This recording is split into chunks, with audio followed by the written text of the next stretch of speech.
Hechos capítulo 5, versículos del 1 al 11.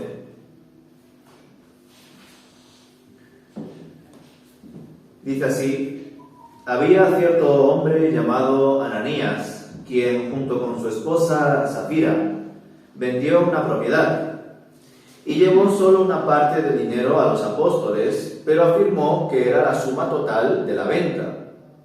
Con el consentimiento de su esposa, se quedó con el resto.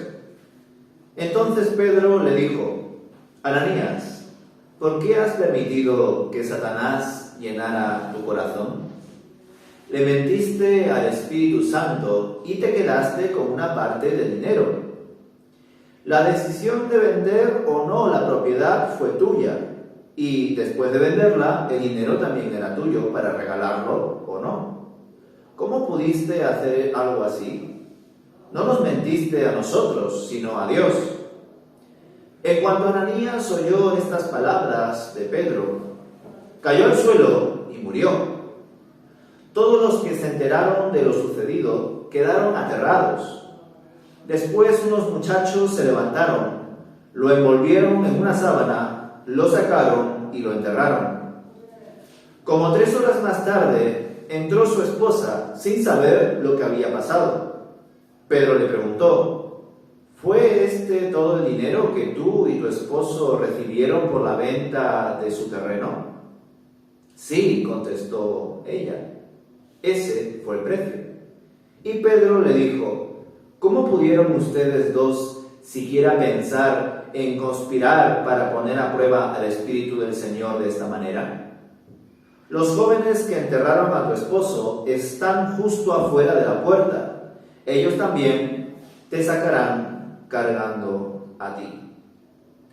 Al instante ella cayó al suelo y murió. Cuando los jóvenes entraron y vieron que estaba muerta, la sacaron y la enterraron al lado de su esposo. Gran temor se apoderó de toda la iglesia y de todos los que oyeron lo que había sucedido.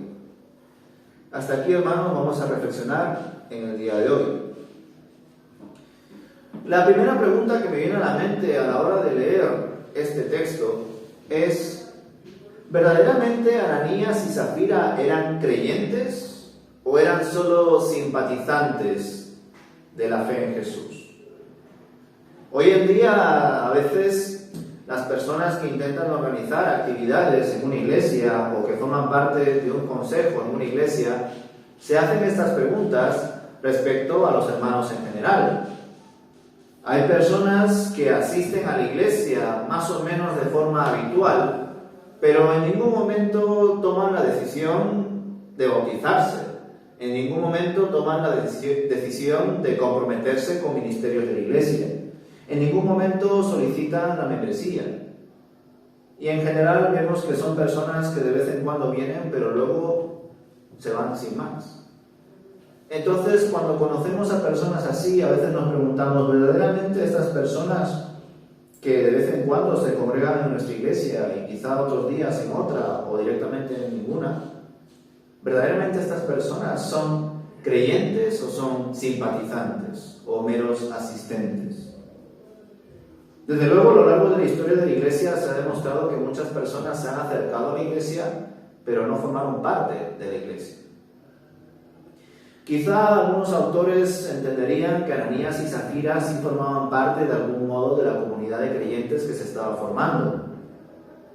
Yo personalmente entiendo que Ananías y Safira representan a ese pequeño grupo de personas, al menos en este momento de la historia, que estaban cerca o incluso quizá dentro de todas las actividades que los apóstoles y el resto de discípulos realizaban como comunidad, pero que verdaderamente no formaban parte de esta comunidad.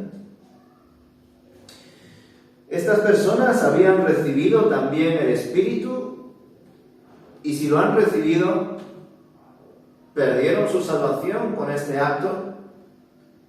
¿Entendéis la muerte de Ananías y Safira como una muerte circunstancial o como un castigo de Dios?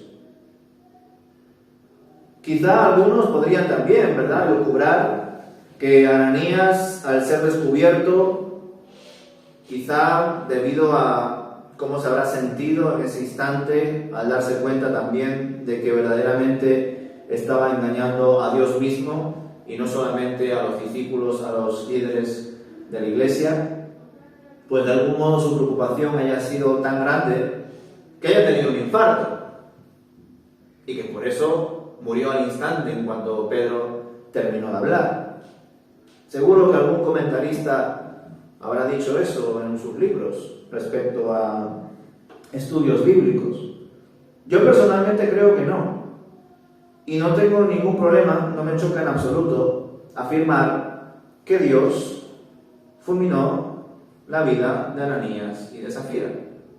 De hecho, no será el único caso en el Nuevo Testamento, ni siquiera el único caso en el libro de los Hechos, donde Dios ataca directamente la vida de una persona. Lo veremos más adelante con Herodes. Ya llegaremos allí.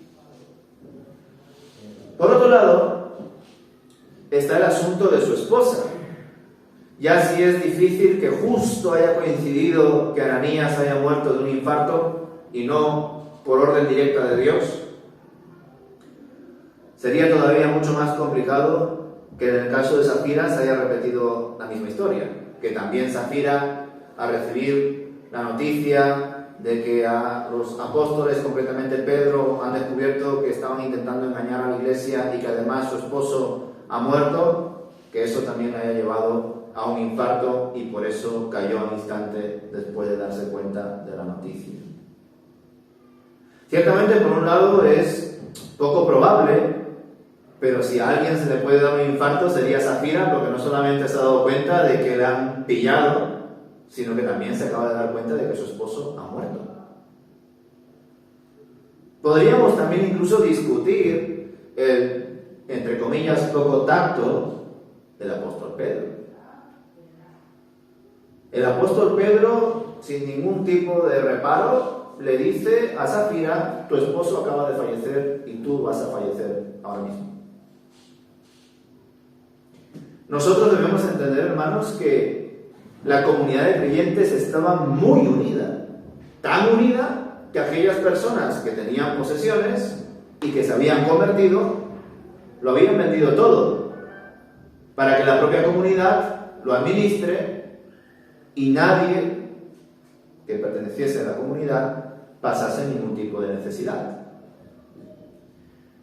Esta realidad, el autor de este libro, Lucas, lo reitera 2 veces. Y por supuesto, esta iniciativa de poner todas las cosas en común no era una iniciativa humana, era producto de la llenura del Espíritu Santo en la comunidad. En efecto, descubrimos que Ananías y Zafira era un matrimonio judío rico y que por eso decidieron vender sus propiedades. Y aquí, hermanos, también ese punto de inflexión que para nosotros nos debe también de exhortar. Como he dicho antes, el mantener la unidad dentro de la comunidad no puede ser una obra realizada por el ser humano, es una obra de Dios. La unidad en la iglesia es una obra del Espíritu. A lo largo de la historia, muchos sistemas políticos, ideológicos, incluso pseudo profetas, líderes, pastores, siervos de Dios se han levantado dando diferentes consejos y sistemas y pautas para mantener una unidad en la iglesia. Pero ningún líder político y religioso puede dar unas pautas para que se mantenga la unidad en la iglesia, porque el único que mantiene esa unidad es el Espíritu. Por supuesto, todos los que conforman la comunidad de creyentes deben de esforzarse por estar siempre en comunión con el Espíritu, por estar siempre llenos del Espíritu. Pero desde luego, cualquier vida está llena de altibajos, aún siendo disciplinados. La vida es así.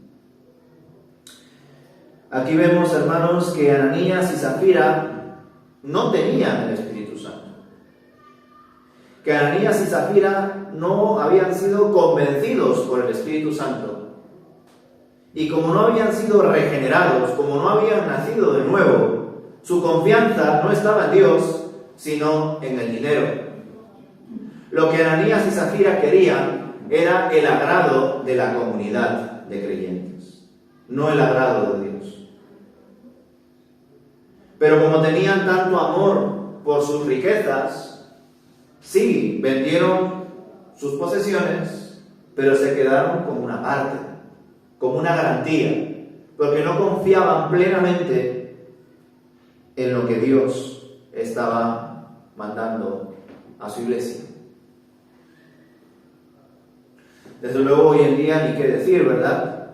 ¿Cuántas personas tienen un montón de apegos y aún así se autonombran cristianos?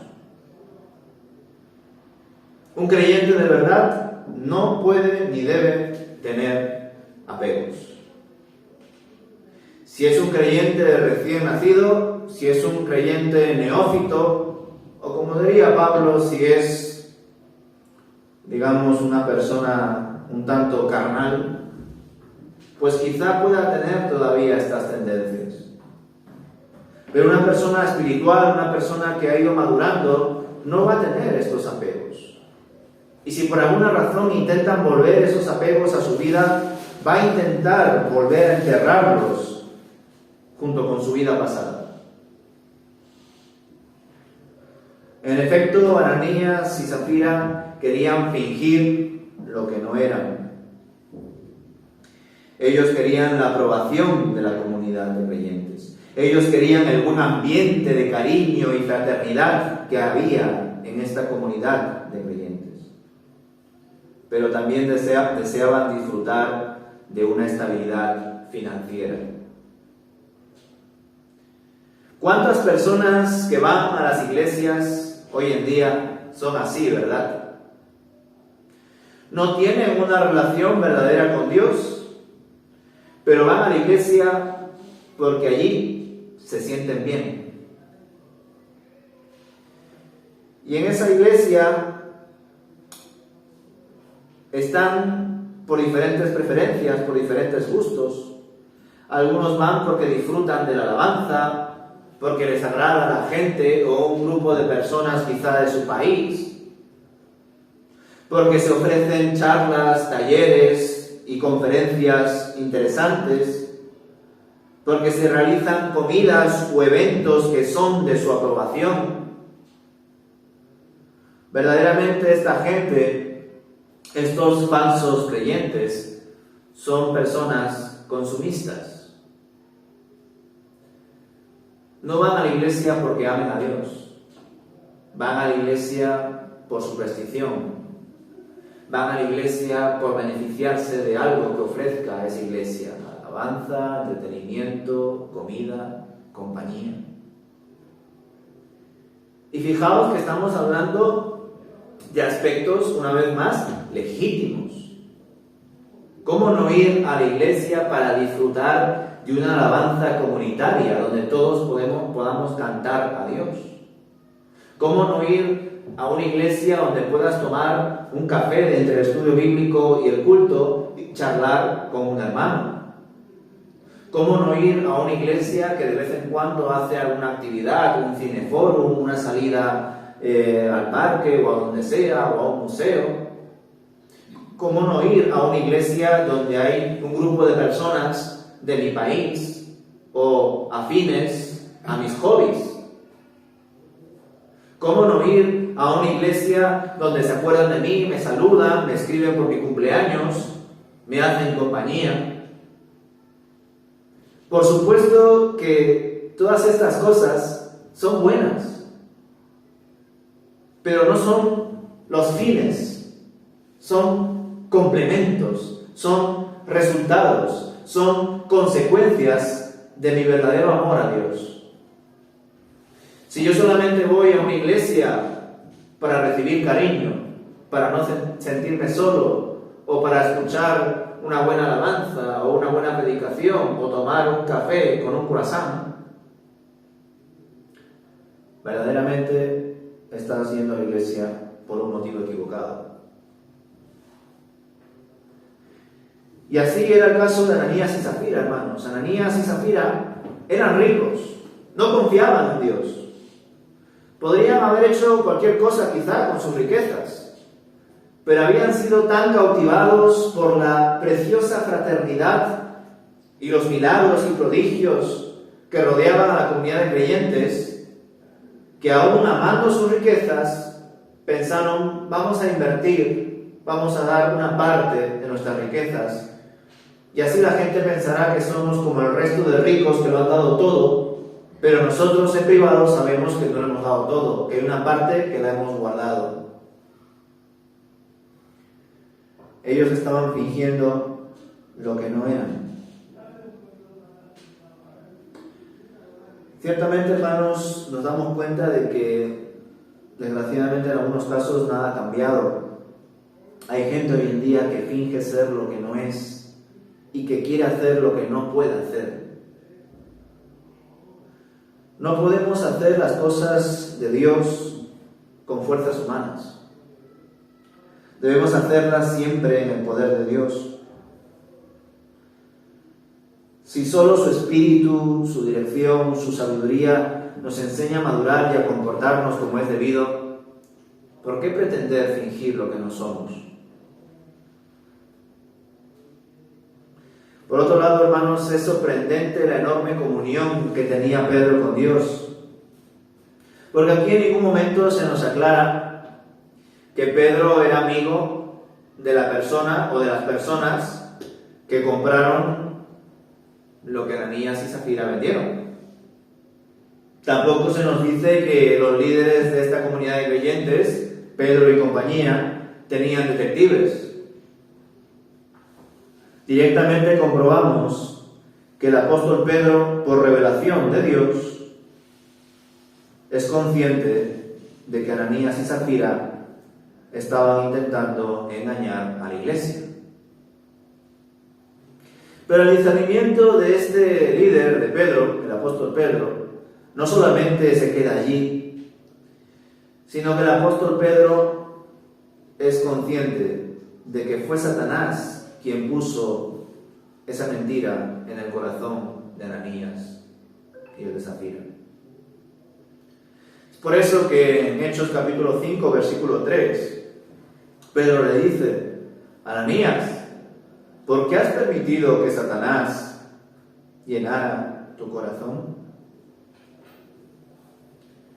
Esta pregunta también nos puede ayudar, en algún sentido, en entender si Ananías y Zafira eran creyentes. ¿Puede un creyente ser engañado por el maligno? Si verdaderamente Ananías y Zafira se habían convertido y estaban llenos del Espíritu, ¿Satanás podría haberlos engañado?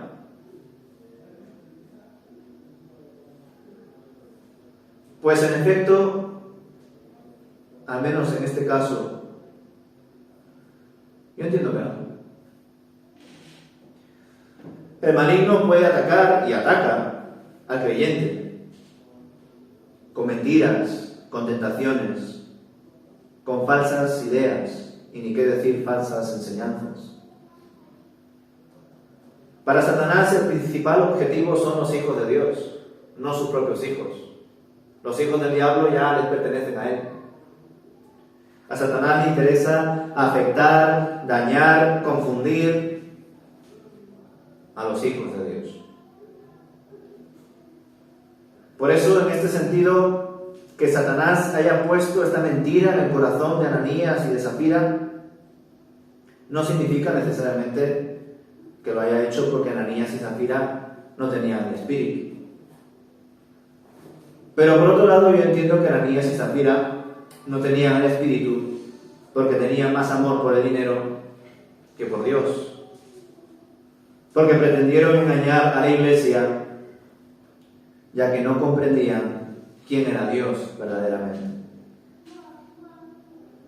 ¿Os imagináis, hermanos, que a lo largo de la historia de la Iglesia, que hoy en día existan personas maduras, pastores, predicadores, diáconos o en general hermanos con muchísima comunión con Dios, que tengan el mismo discernimiento que Pedro?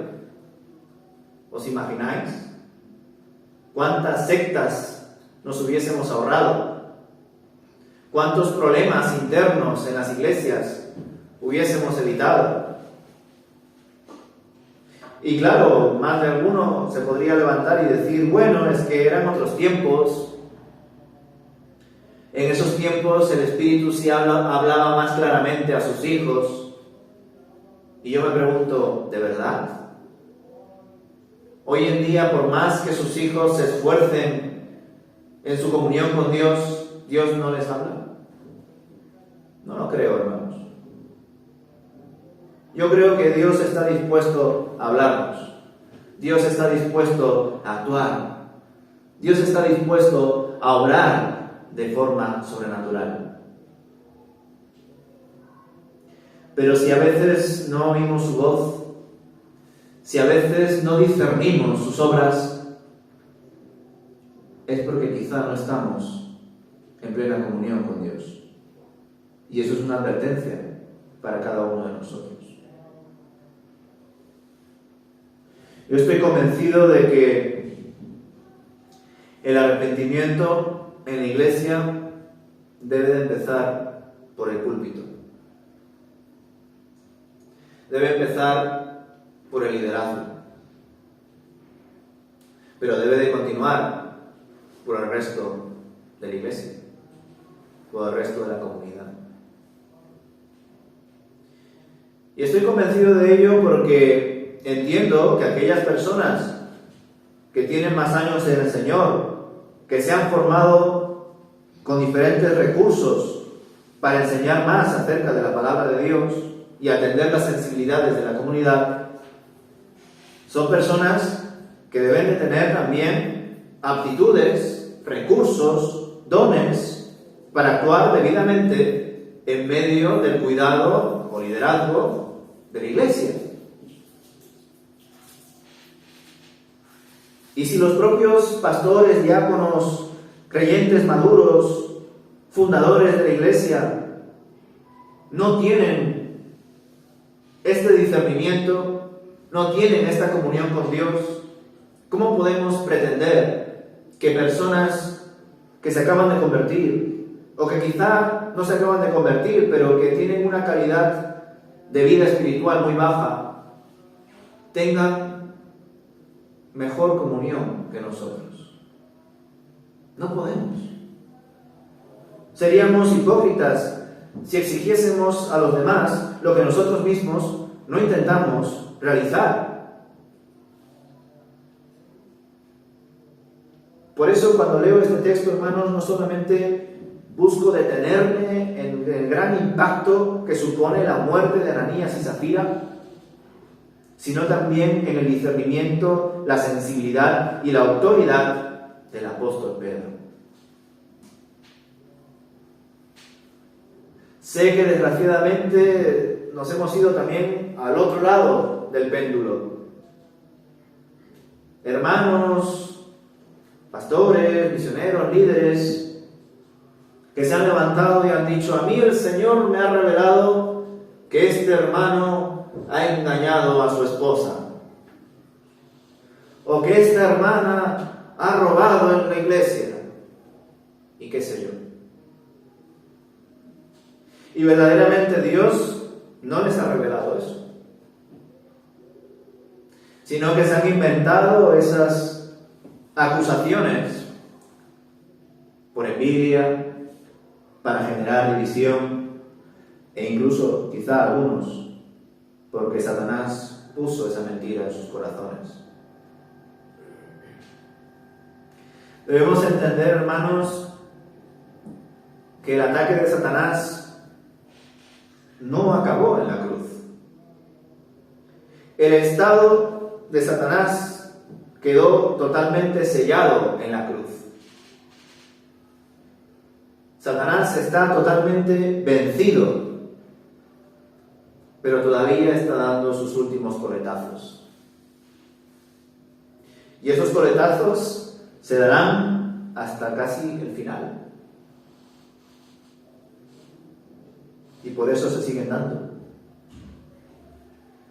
Satanás buscaba de alguna forma entrar dentro de la comunidad de creyentes tan unida que se había conformado tras Pentecostés y dinamitarla por dentro. Esto Jesús muy bien lo enseñó, ¿verdad? Cuando le acusaron de echar demonios por el poder del príncipe de los demonios, Jesús muy bien enseñó diciendo: una casa que está dividida contra sí misma no prosperará. Un reino dividido contra sí mismo no prosperará. Y como lo comenté en su día, da la sensación de que cuando Jesús estaba enseñando eso a sus enemigos y también a sus discípulos, Satanás estaría por ahí probablemente tomando nota y diciendo: Jesús, tienes razón, en efecto. Una casa dividida contra sí misma no puede prosperar. Por eso lo que voy a hacer es intentar dividir la casa de Dios. Destruir desde dentro el reino de Dios. Y eso es lo que Satanás va a intentar una y otra vez. Y aquí tenemos una evidencia clara de que Satanás tenía esa estrategia, hermanos. Es que para nosotros yo creo que es hasta incluso inimaginable, impensable concebir una comunidad tan unida, una iglesia tan, pero que tan unida, que todo lo tenían en común, hermanos, todo.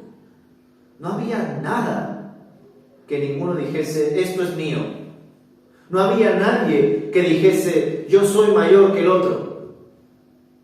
No había nada de eso, hermanos. Y al menos yo tengo la convicción de que si la palabra de Dios nos enseña que la comunidad de creyentes estaba unánime, yo creo firmemente que esa comunidad de creyentes estaba unánime. Al igual que creo firmemente que cuando el apóstol Pablo escribe a los corintios y les dice: vosotros que uno decís que sois de Pablo, otro de Apolos, otro de Cefas y otro de Jesús, que estáis divididos, ¿acaso Cristo está dividido? Pues así como estoy convencido de que la iglesia de Corinto estaba totalmente corrompida, dividida, estoy también convencido de que esta iglesia estaba unida en el Espíritu. Y fijaos, ¿cómo podría Satanás atacar, afectar a una comunidad donde no había egos, donde ningún miembro de esa comunidad tendría apegos, donde las necesidades de los hermanos eran cubiertas a través de los recursos que tenían ellos y también a través de milagros? Imaginaos una comunidad así, hermanos, llena de milagros, prodigios, sanidades, liberaciones. Y si alguno no tendría qué comer, o qué ropa ponerse, o dónde dormir,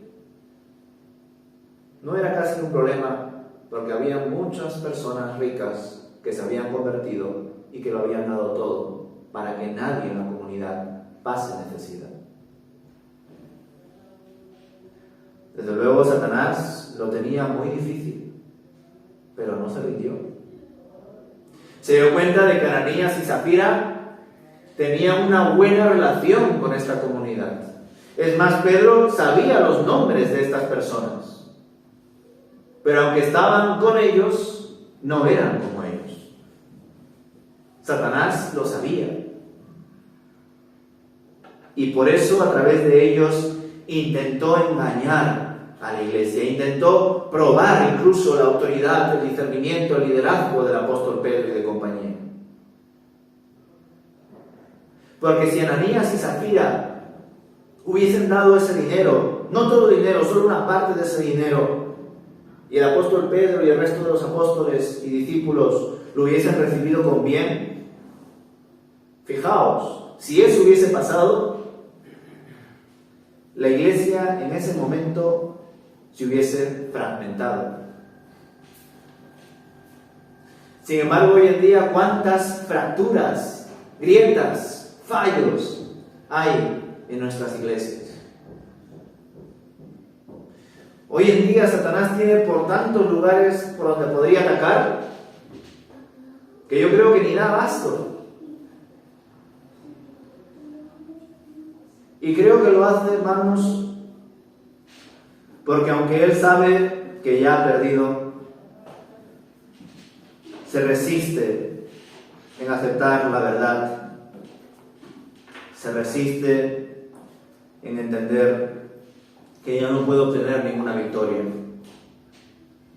Y hasta incluso en su mente perversa, aún asimilando que ha perdido la guerra, se conforma diciendo, pero al menos intentaré ganar todas las batallas que pueda. Y nosotros no podemos permitir eso, hermanos. Si la Biblia habla muchas veces en imperativo, es decir, en un tono de orden, es porque nosotros tenemos un deber. Si el apóstol Pablo escribió a los Efesios, sed llenos del Espíritu Santo, en imperativo, significa que por supuesto el Espíritu Santo en su poder y en su voluntad llena a sus hijos. Pero los hijos de Dios también tienen el acceso y el deber de llenarse de la palabra de Dios, de llenarse de su Espíritu, a través de la comunión, de la oración, de los himnos, de los cánticos, como bien expresaba el apóstol Pablo en Efesios capítulo 5. Si también en esa misma carta el apóstol Pablo nos enseña que debemos ponernos la armadura de Dios, es porque desgraciadamente hay creyentes que no se la ponen. Y que si llegan a ponérsela, se la ponen mal. Como un niño que se pone la camiseta del revés. Pues quizá hay creyentes con la armadura del revés. O creyentes que quizá tengan el casco como bota. La espada, no sé, como si fuese un cinturón. ¿Qué sé yo? Si el apóstol Pablo lo expresaba así, hermanos, es porque debemos estar atentos, protegernos personalmente y también como iglesia.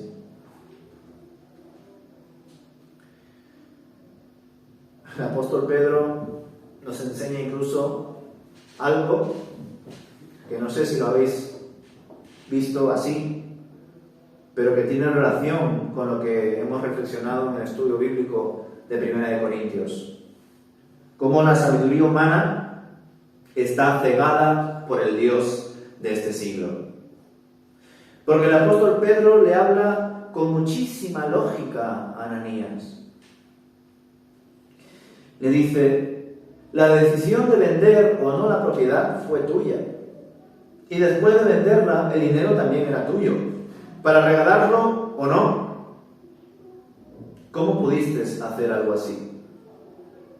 No nos mentiste a nosotros, sino a Dios. Este matrimonio tenía una propiedad a su nombre. Ya era suyo. ¿Por qué decidir venderlo si luego se iban a quedar con una parte? ¿Por qué decidir fingir que lo dan todo? No tiene ningún sentido. Menos aún si están tratando con una comunidad que cree en un Dios todopoderoso.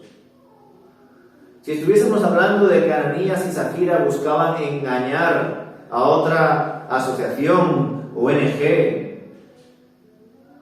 pues ya sería una cosa distinta. Pero aquí estaban pretendiendo engañar a una comunidad que creía en el Dios Todopoderoso y que hacían milagros y prodigios. La lógica de este matrimonio brillaba por su ausencia. Y de ahí vemos también, hermanos, cómo este matrimonio estaba cegado por el Dios de este siglo, por el maligno. Llama la atención también, hermanos, cómo este matrimonio recibió este gran castigo por parte de Dios. Y llama la atención porque a menudo no leemos las Escrituras de forma expositiva, continua. Lo leemos conforme nuestra aplicación o nuestro devocional nos invita a leer. Reflexionamos en ella porque nuestro pastor a veces predica de aquí o predica de allá. Pero cuando no nos dejamos llevar por lo que el predicador diga un día u otro, o nuestro devocional, o nuestra app, o lo que sea que cada uno use para leer la palabra de Dios, sino que dejamos que la misma palabra poco a poco vaya expresando todo lo que ella quiera expresar. Son en esos momentos donde poco a poco vamos adquiriendo una fe equilibrada, una fe bien condimentada, a fuego lento cocinada. Y qué bueno, hermanos, que podamos leer un texto como este, aunque sea un texto duro, difícil, donde está claro que se manifiesta el castigo y la ira de Dios. Porque la visión que nos da los primeros 4 capítulos del libro de los Hechos es una visión que en algunos casos, si solamente se quedase allí, sería una perspectiva demasiado utópica, donde todo está bien. Y nosotros sabemos que donde hayan solamente 2 personas, ya las cosas van mal. Porque el ser humano es propenso a querer estar mejor que el otro, al ser crítico, egoísta, egocéntrico, cada uno con sus luchas, con sus pecados, pero somos propensos a ello. Y ya se estaba tardando incluso la manifestación de la corrupción del corazón humano. Aunque es cierto que durante estos 4 capítulos ya se ha expresado ese rechazo por parte del concilio, por parte del Sanedrín. Líderes, sacerdotes, ancianos, que aun viendo cómo el Señor estaba obrando a través de esta comunidad de creyentes, y aún así no querían creer en Jesús. Todo lo contrario, les prohibían que hablasen o sanasen en el nombre de Jesús. Creo, hermanos, que este gran acontecimiento de la ira de Dios en este matrimonio de Ananías y Zafira deja claro que el Señor es tan misericordioso como justo. Tiene amor, pero también tiene ira. Sin embargo, a lo largo de los siglos de la historia de la Iglesia se ha ido olvidando cómo es toda la persona de Dios. Y cada uno lo ha definido a su manera, sin estudiar verdaderamente lo que revela su palabra. Así como el sacrificio de Jesús fue algo serio, la obra de Dios en medio de su Iglesia es algo serio. Y es un asunto serio por cuanto sigue siendo la continuación de la obra de Jesús, de todo lo que ha hecho Él por nosotros a lo largo de su vida y de su muerte, y también todo lo que Él está haciendo estando a la diestra de Dios. No podemos pretender engañar al Señor porque lo único que estamos consiguiendo es engañarnos a nosotros mismos. Y además, incluso en algunos casos, dando la posibilidad de que Satanás nos use para dividir a la Iglesia. A muchas iglesias de hoy en día les falta bastante para volver a retomar el camino que el Señor ha marcado para su comunidad. Aquellas iglesias que viven su fe sin tener a Dios primero, lo único que están haciendo es el ridículo. Se las dan de espirituales, pero sus corazones están lejos del Señor. Dios quiere nuestra vida entera por cuanto toda ella le pertenece. Somos sus tesoros, conseguidos por el precio de su sangre. Y estamos aquí viviendo en el mundo sin ya ser parte de ese mundo. Ya no somos del mundo. Y estamos aquí porque tenemos un propósito para vivir. Formar parte de la extensión de su reino. Y desde luego yo no puedo ni debo convencer a nadie de lo que debe hacer. Eso solo lo puede hacer el Espíritu Santo de Dios. Yo lo único que puedo hacer es exponer las enseñanzas que el Señor comparte en su palabra. Y lo hago porque entiendo que eso es lo que debe hacer todo creyente. Exponer lo que la palabra de Dios enseña. Así que tengamos presente esto, hermanos, tengamos presente ese equilibrio entre el amor de Dios y su ira, ese equilibrio entre su misericordia y su justicia, y entendamos que la Iglesia siempre le pertenece a Dios. Amén. Amén.